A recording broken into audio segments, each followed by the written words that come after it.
ជាសួលគ្រូខ្ញុំបាទឈ្មោះសុងសុចារៈជាគ្រូនិស្សិតនៃគ្រូកិច្ចព្រមព្រៀងឆ្នាំ2015ហើយថ្ងៃនេះខ្ញុំធ្វើការសង្ខេបមេរៀនរបស់លោកគ្រូនៅក្នុងមុខវិជ្ជាការវិតម្លៃការសិក្សាអញ្ចឹងក្នុងការសង្ខេបនេះខ្ញុំជ្រើសរើសយកនៅមេរៀនទី2ដែលយើងត្រូវយកទៅសិក្សានៅសប្តាហ៍ក្រោយនៅសប្តាហ៍ក្រោយហ្នឹងអញ្ចឹងក្នុងមេរៀនទី2ហ្នឹងគេមានចំណងយើងថាការវិតម្លៃក្នុងថ្នាក់រៀននិងទូនាទីនិងការវិតម្លៃ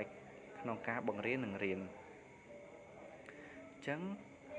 ជាដំបូងមុននឹងយើងចូលទៅការបកស្រាយនៅ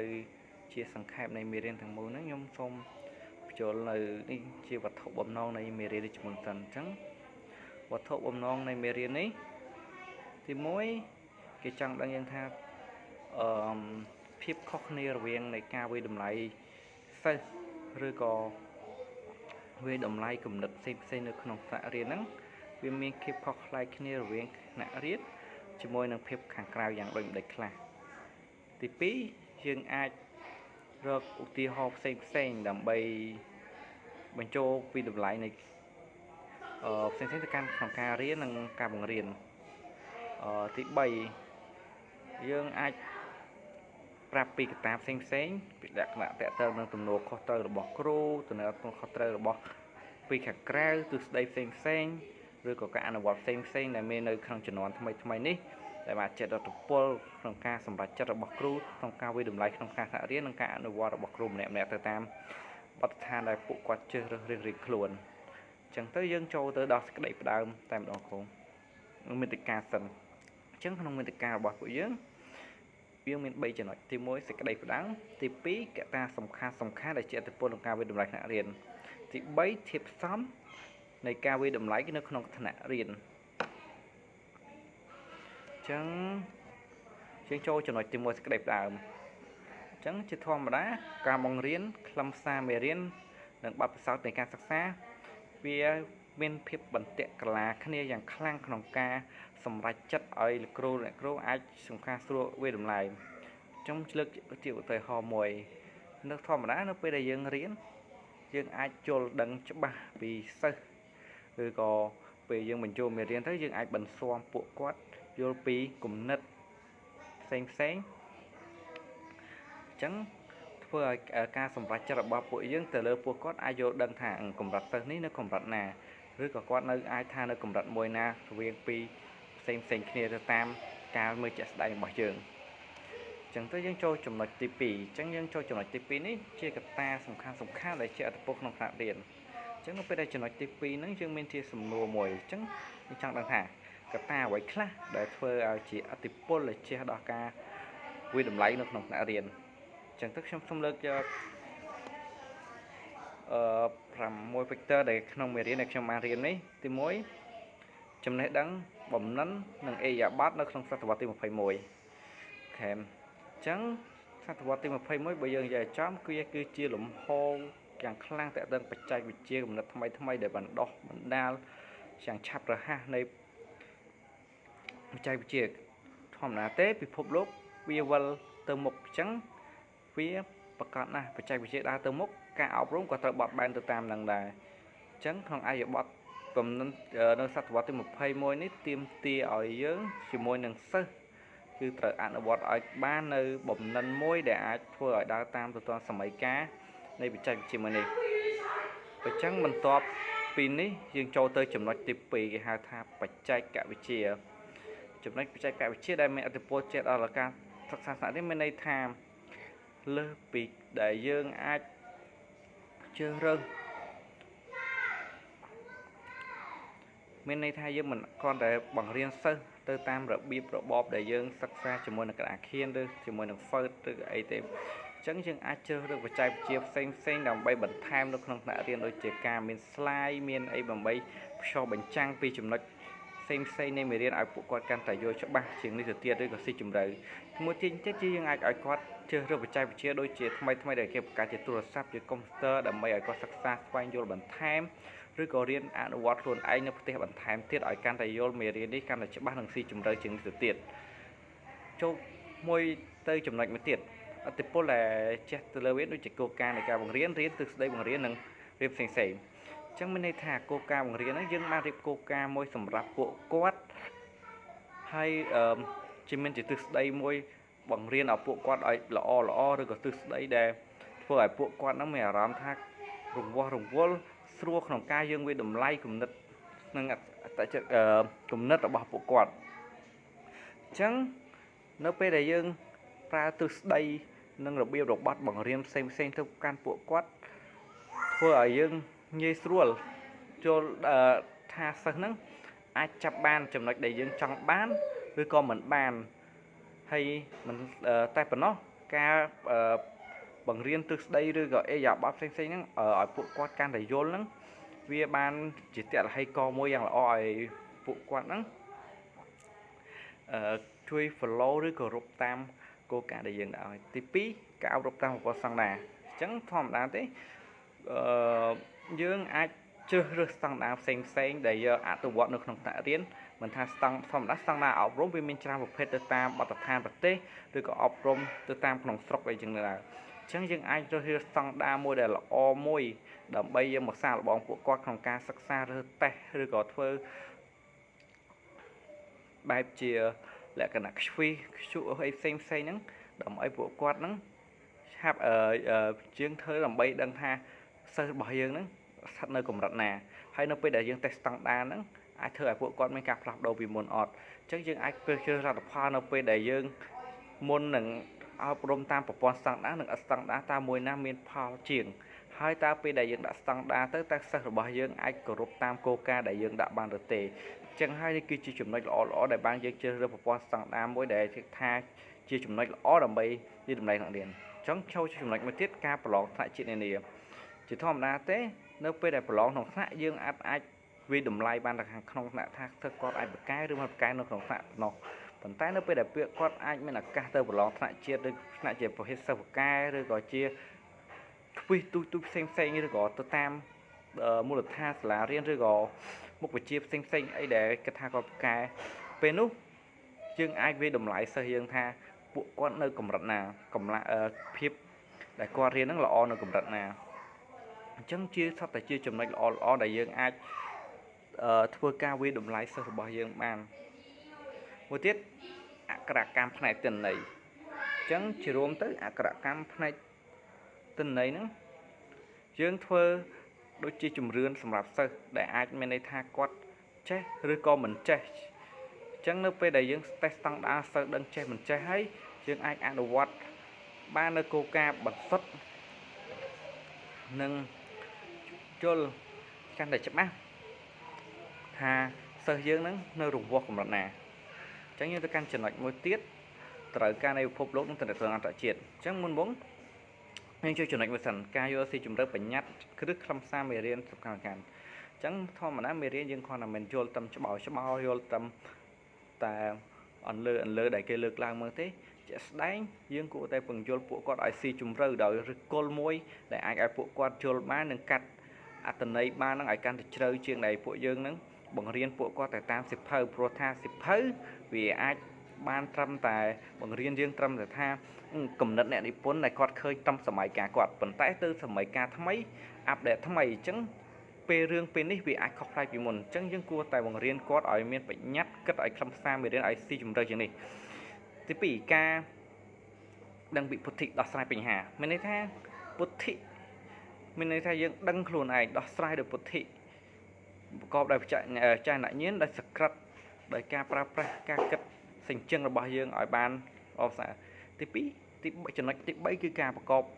និវត្តនិងភាពច្នៃប្រឌិតអញ្ចឹងមានន័យថាចំណុចទី3ប្រកបជានិវត្តនិងភាពច្នៃប្រឌិតនេះគឺមានន័យថាចង់ឲ្យយើងនេះចេះកើតនៅចំណុចថ្មីអត្ថន័យផ្សេងដែលងាយដល់យើងក្នុងការសិក្សាដោយងាយសិស្សឆាប់យល់ឲ្យសិស្សងាយក្នុងការអនុវត្តឲ្យខ្លួនឯងទី2បំណិនតំណែងទី4តំណែងបំណិនតំណែងប្រកបដោយប្រសិទ្ធភាពអញ្ចឹងចំណុចទី4ហ្នឹងបំណិនតំណែងដោយប្រសិទ្ធភាពហ្នឹងយើងអាចនិយាយជារួមបានថាបំណិនតំណែងគឺមានន័យថាតំណែងរវាងសិស្សជាមួយនឹងគ្រូនិងមជ្ឈដ្ឋានក្រៅផ្សេងអញ្ចឹងយើងមាន គ្រូអញ្ចឹងមិនអាចត្រឹមថាមានបំណិនតំណែងទៅជាមួយនឹងសិស្សទេអាចជាតំណែងអាណាព្យាបាលផ្សេងៗដើម្បីឲ្យគាត់ជួយពង្រឹងសិស្សរបស់យើងដើម្បីឲ្យយើងស្រួលក្នុងការវាយតម្លៃកម្រិតសិក្សារបស់គាត់មិនត្រឹមតែយើងវាយតម្លៃខ្លួនឯងទេអាចឲ្យអាណាព្យាបាលរបស់គាត់ដើម្បីជួយវាយតម្លៃយើងគាត់ផងដែរអញ្ចឹងចូលចំណុចមួយទៀតបំណិនសង្គមប្រកបដោយសិទ្ធិភាពជឿទៅបំណិនសង្គមក្នុងសង្គមមួយយើងមិនអាចមានន័យថាវាត្រូវតែមានតំណែងគ្នាក្នុងការវិទ្យាល័យហ្នឹងមិនអាចថាមជ្ឈដ្ឋានគ្រូម្នាក់មិនអាចមានគំនិតគិតថាខ្លួនឯងត្រូវមជ្ឈដ្ឋានខាងក្រៅគិតមិនត្រូវទេអញ្ចឹងយើងគួរថាយកបំណិនពីមជ្ឈដ្ឋានខាងក្រៅដើម្បីជួយវិតម្លៃសិស្សរបស់យើងជាឧទាហរណ៍យើងអាចយកថាគំនិតលោកគ្រូអ្នកគ្រូផ្សេងដែលគាត់បង្រៀនជាមួយសាលាជាមួយយើងឬក៏សាស្ត្រាចារ្យដែលគាត់បង្រៀនយើងផ្សេងហ្នឹងយើងអាចពិភាក្សាគាត់ដើម្បីសម្រួចនៅការពង្រឹងនៅការវាស់ស្ទង់សមត្ថភាពសិស្សរបស់យើងទី2ចំណុចទី2ការយល់ដឹងទស្សនៈសកលការយល់ដឹងទស្សនៈសកលមានន័យថាយើងអាចសិក្សាបន្ថែមពីចំណេះដឹងផ្សេងនៃការវាយតម្លៃសិស្សហ្នឹងឲ្យកាន់តែស៊ីជម្រៅជាមួយជាងនឹងទៅទៀតមិនត្រឹមតែយើងថាយើងសិក្សាបានពីចំណុចផ្សេងច្បាស់ហើយចាប់ត្រឹមនឹងទេគឺយើងត្រូវការមានចំណេះដឹងឲ្យមួយដែលទូលំទូលាយដើម្បីជាទី1ដែលយើងងាយស្រួលក្នុងការជួយដល់សិស្សក្នុងការវិទ្យាល័យមួយទៅកាន់ភាពល្អប្រសើរមួយទៀតឥរិយាបថឬអត្តចរិតដូចជាទំនួលខុសត្រូវភាពស្មោះត្រង់ការដឹកនាំខ្លួនឯងការសួររបស់ជាដើមអញ្ចឹងចំណុចហ្នឹងគឺចង់និយាយថាអតិឥរិយាបថរបស់យើងវាគឺជាគំរូមួយនឹងឬក៏អត្តចរិតហ្នឹងវាគឺជាគំរូមួយដែលអាចឲ្យសិស្សសិក្សាតាមយើងហើយដើរតាមមេគាយើងនៅពេលដែលយើងធ្វើជាគំរូអញ្ចឹងយើងអាចវិតម្លៃសិស្សយើងបានថាតើគាត់អាចប្រើប្រាស់គំរូរបស់យើងដើម្បីយើងអភិវឌ្ឍខ្លួនឯងអត់នៅពេលដែលឥរិយាបថយើងកាន់ល្អអញ្ចឹងសិស្សយើងនឹងមានទំនួលខុសត្រូវដូចយើងអត់អញ្ចឹងនៅពេលដែលយើងមានឥរិយាបថអត្តចរិតកាន់តែល្អពេលនោះសិស្សប្រកាសណាស់គាត់នឹងព្យាយាមធ្វើឲ្យដូចយើងអញ្ចឹងវាខ្លះជាចំណុចល្អដែលខ្ញុំបានលើកឡើងមើលដើម្បីបញ្ជាក់នៅចំណុច 2.1 នេះដែលបានសិក្សានៅក្នុងមេរៀនយល់អញ្ចឹង2គឺតើតើបច្ចេកវិទ្យាអញ្ចឹងមួយទៀតយើងអាចវាតម្លៃសិក្សាហ្នឹងតើតើនឹងការសិក្សារបស់សិស្សដាក់បន្ទុកអូតូម៉ាទិកឲ្យស្វ័យប្រវត្តិហ្នឹងយើងអាចមានន័យថាយើងធ្វើជាតេស្តជាអីទូចមួយដែលអាចថាឲ្យគាត់ហ្នឹងគាត់តែធ្វើឲ្យមានចម្លើយស្រាប់ឲ្យគាត់មើលធ្វើឲ្យភ្លាមដឹងបន្ទុកគាត់ភ្លាមអាហ្នឹងគឺជាការវិតម្លៃដ៏ស្រួលមួយមិនស្រួលសម្រាប់សិស្សសម្រាប់គ្រូហើយវាស្រួលឲ្យយើងដឹងថាសិស្សហ្នឹងអាចនៅកម្រិតណាហើយការវិតម្លៃនេះគឺងាយស្រួលក្នុងការយើងស្រង់បន្ទុករបស់សិស្សដើម្បីឲ្យគាត់ងាយស្រួលដើម្បីកែតម្រូវគាត់បន្ថែមអញ្ចឹងមួយទៀតយើងអាចផ្ដល់ឱកាស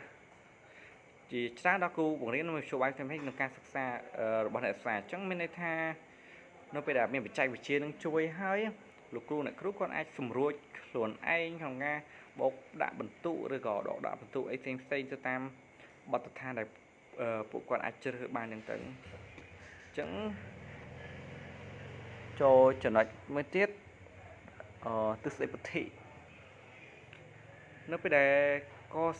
សិដែលគាត់កសាងចំណេះដឹងនិងអត្ថប្រយោជន៍របស់ពួកគាត់ហ្នឹងតាមរយៈការប្រើប្រាស់ចំណេះដឹងមានស្រាប់ហើយមកភ្ជាប់មួយចំណេះដឹងនេះអញ្ចឹងទីធម្មតាទេនៅពេលដែលកូនសិស្សអញ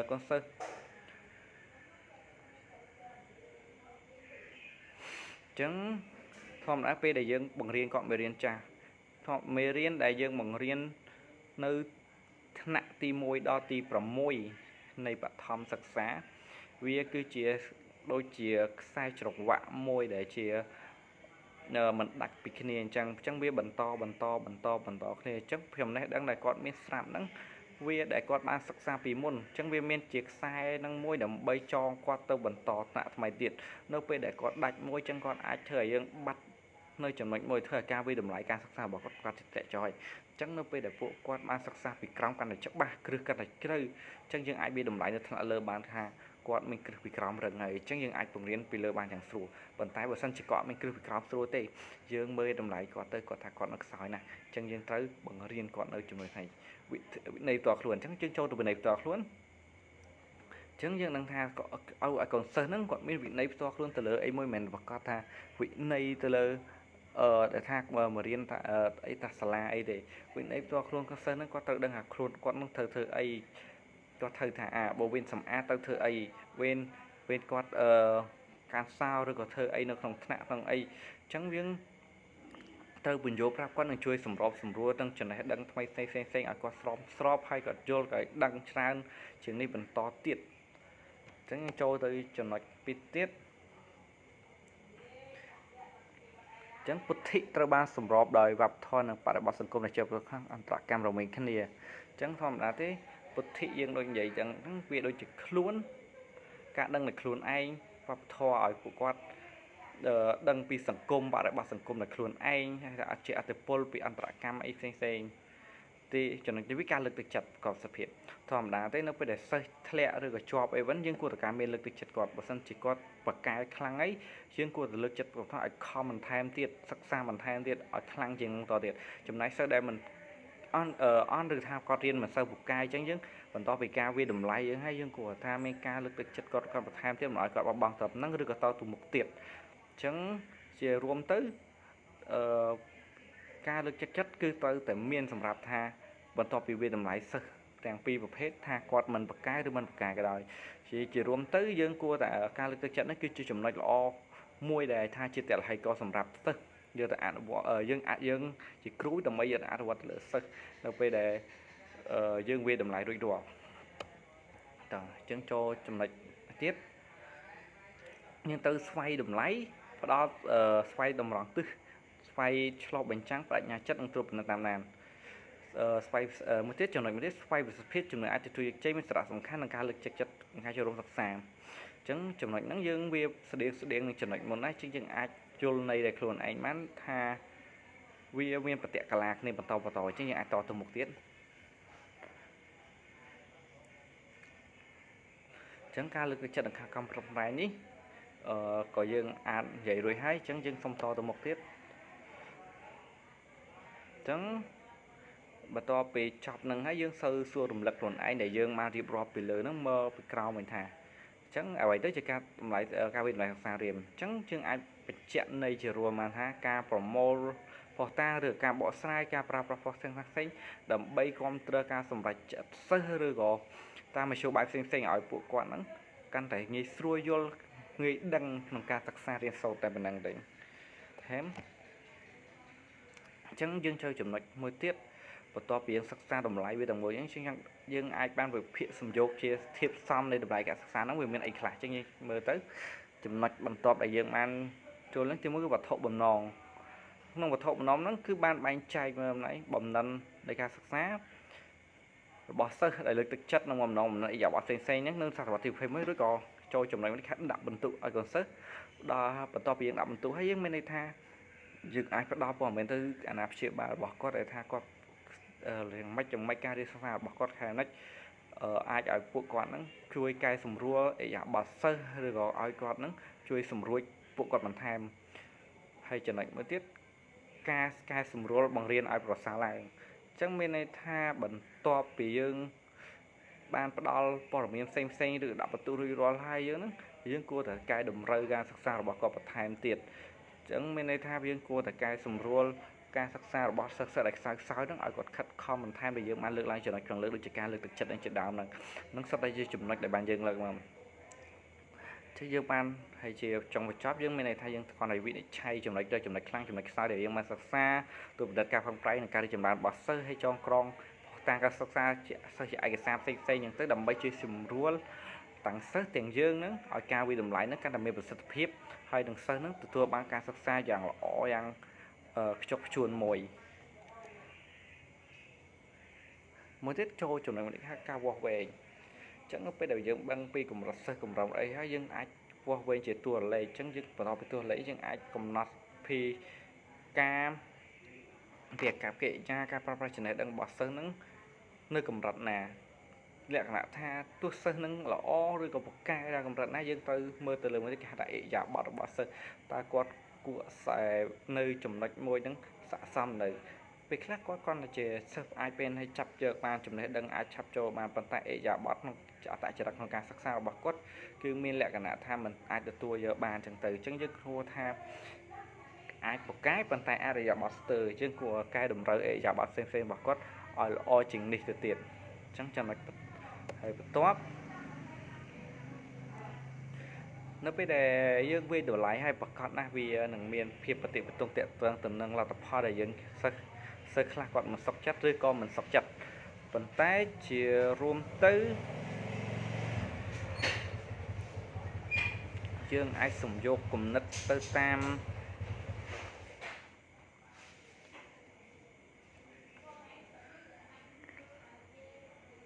លទ្ធផលហ្នឹងមានន័យថាកំណត់អត្តចរិតកប្បកិរិយាជាមួយយើងមានន័យថាយើង